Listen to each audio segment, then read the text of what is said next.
Good morning and welcome to day 4 of AP Human Geography with Mr. Bidwell here. Uh, again, I want to reiterate that if you need any help on anything or if you have any questions, the best way is probably Schoology Messenger or email, or if you'd like, you can also call me. All right, let's get started. We're going to continue with the content objective of yesterday. So we're looking at business services and how they're distributed on a um, globally and their factors influencing the growth and spatial distribution of large cities in the contemporary world. Our focus to begin will be less developed countries. Your ICANN statements for this lesson explain two types of business services in developing countries. Two, describe the distribution and contrasting characteristics of backdoor offices in financial offshoring business services. Three, explain the concept of economic base. And then lastly, describe how non-basic services comprise a majority of workers. All right, let's start here with less developed regions. When we talk about a globalized economy, multinational corporations, we know are the vehicles that move much of the goods that we see, manufactured goods, as well as services that are needed to move manufactured goods around the world. A small percentage of what they do is the outsourcing to tertiary services of less developed countries. However, with the tertiary sector of less developed countries, these two jobs we'll talk about today comprise a majority of their tertiary work. What are these jobs? Well, the first, in no particular order, is offshore financing. Well, why do multinational corporations put money into offshore financing service centers? Several reasons. Site and situational factors. A site factor is because of weak regulations on the environment. They also have low skilled labor. And the third is they have supporting laws that diminishes any environmental standards. And when we look at offshore financing, another reason for multinational corporations to stash their money into offshore financial services is they have tax breaks where they increase their profits and capital gains. And equally important is the privacy. They're allowed to keep any taxable information away from the homeland government so they don't have to disclose any information in regards to assets they might have, wealth, personal wealth, company wealth, lawsuits pending, divorce, creditors, bankruptcy hearings, etc. So there are many reasons. In fact, when we look at the taxes, it is estimated in 2016, $150 billion is lost in taxable revenue in the United States due to offshore financing services. Let's take a look. If you want to look at the video, go ahead. And the way to do that is to go to the notes and just click on slide number 74 in notes. All right, let's look at the distribution. We can see that um, they're distributed within a very distinct pattern. We just have to go back to what we talked about a few days earlier with the distribution of multinational corporations. Really, 91 of the top 100 multinational corporations are found in the United States, Canada, and Europe, as well as Japan. Well, we can see them follow that normal distribution. They're going to be in close proximity because of situational factors. So most of the multinational corporations in the U.S. you can see is put in safe havens in Turks and Caicos, the Cayman Islands, etc. And then you can see the same for Europe, where they'll put it in small islands in the Atlantic, and then when you look at Japan, small islands in the Pacific. All right, the second less developed country tertiary job is going to be back offices, which are also known as BPOs or business processing outsourcing. What they do is they do a lot of customer service tertiary work. So they file insurance claims. They process information. They do payroll. They do payroll management. They do transcription of work. They do billing inquiries.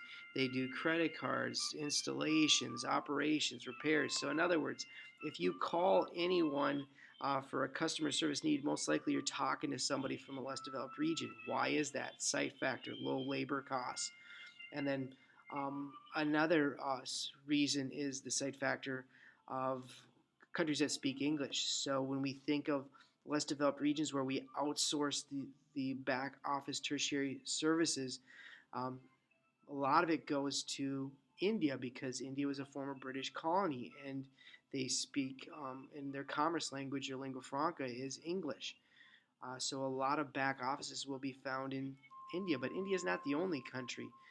There's other countries that speak English, like the Philippines, that has history with the U.S. colonizing it in the early 1900s, and they speak the one comparative advantage of the Philippines is the Philippines speaks an American English dialect, whereas India speaks a British English dialect. So when you're on the phone talking to a customer service, you always know if you're talking to somebody from India or somebody from Philippines that speaks an American English dialect. All right, and there's an advertising of a call center recruitment in India. These backdoor or back offices or back processing offices or business processing office BPOs have been uh, going on for well over a decade, and now we're starting to see some burnout in India, and it's a very arduous job um, as a person that lives in this video in India because they have to work the opposite hours of the day, and they also have to use an accent that's in a language that's really not accustomed to their everyday native language. If you have time, go ahead and take a look at this video, and that's slide 78 in notes. All right, let's move to less developed countries and more developed countries. When we talk about economic base, first we have to understand basic service sector. Basic service sector is a service that extends its service outside of its settlement or outside its city. So they're exporters. So, in other words, a basic service, think of it like a multinational corporation service. They're going to sell their exports or their outputs well outside the city or well outside the settlement. This um, can have a great effect on the economic um, viability and strength of a city. As we can see with the second is the non-basic services. Non-basic services, they are they circulate within a community. They're an internal function of a community on a like let's say on a public service level. They're your local transit, your city government, your school systems. Remember when we talked about public service jobs, nearly 3/5 of all public service jobs are on the local level. So non-basic services on local level, well, public services is comprised of the majority of workers. When we talk about the non-basic services, also, um, we have to understand that um, it's difficult to classify work as belonging exclusively to one sector. And oftentimes, when we look at cities, a lot of the non-basic work will be manufacturing, not tertiary work. When we think tertiary on a non-basic service, we can see low-order tertiary jobs like restaurant workers or hotel workers or auto mechanics, things like that. They're offering a non-basic service. Um, when we look at the multiplier effect, this is based on um, the new basic jobs that are created in a city. The more basic jobs that you'll find, tertiary jobs, will multiply the number of non-basic service jobs. So, in other words, let's say in Woodbury here, if we have 3M, that's a basic service. Woodbury will bring in several non-basic services. If there were more basic service jobs, then they would bring in more non-basic service jobs into Woodbury and therefore increase the economic base. That's known as the multiplier effect. This is important because the addition of basic services will increase the non-basic services, and money will circulate more efficiently within the city of Woodbury. It also will meet the demands of goods and services needed for basic needs of employment, such as clothing, food, and medical care.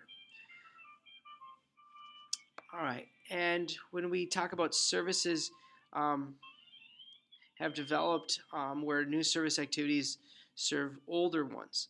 Um, so, like property taxes, they pay to support public services like schools, parks, and transportation systems. The public invests um, in the city to make it an attractive place to live and do business.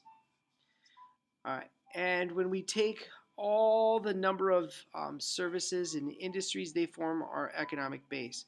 So oftentimes we're talking about multinational corporate manufacturers and multinational corporate services. They form the economic base. The economic base of the United States is a post-industrial economic base. We know, like we talked about in day one, most of our jobs are in the tertiary economic sector. So they're found in those three um, tertiary economic sectors: business, consumer, public service. We can see this with the tech agglomerations, the mutual funds in Boston, and data processing, or mutual funds in the Northeast, computing in the South, like in Austin. We can see these regional um, economic cities that are very important to our economic base in the United States.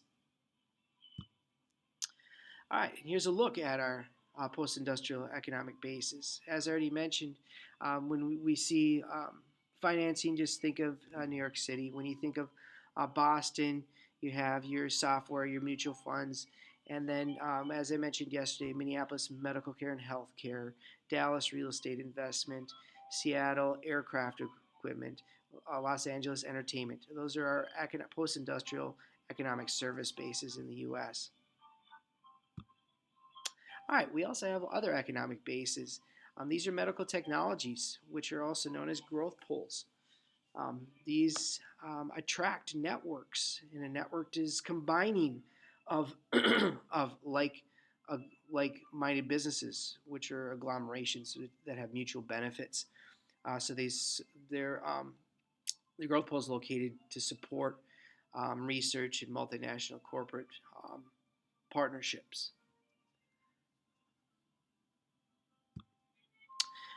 All right. Also, when we think of our economic base, we have to look at distribution of talent. We see a large percentage of talented individuals moving to more culturally diverse cities because of coolness factors, according to Richard Florida. What he goes into is talking about the distribution of talent is not evenly distributed. There's new trends of coolness. There's cultural pull factors to economic centers in the U.S. In the 21st century. Some of those pull factors many of them have to do with the entertainment and diversity of large cities. So, but also the economic service pull factors for jobs in aeronautics, like in Seattle, or Washington, D.C. within public services, or Boston within computer processing, or mutual funds. So we can see areas that have both tertiary economic base pull factors, but also coolness factors. Less cool factors are listed below, where you have areas that have low arithmetic density, homogeneous populations, small urban areas.